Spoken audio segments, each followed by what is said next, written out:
Infobytes.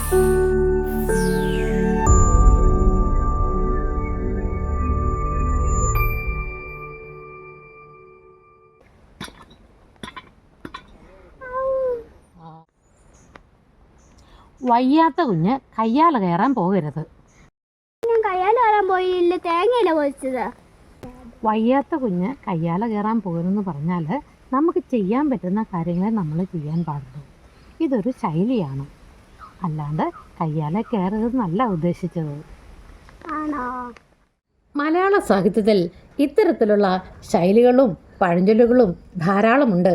ഇവ ഭാഷയുടെ പ്രാരംഭ ദശയിൽ ഉണ്ടായവയാണ്. ഇത്തരത്തിലുള്ള ചില ഉദാഹരണങ്ങൾ ഞാൻ പറയാം.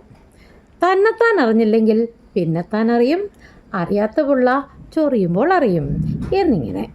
ഇവ ആശയഗാംഭീര്യവും അർത്ഥസമ്പുഷ്ടവുമാണ് എന്നുള്ള കാര്യം ഓർക്കണേ.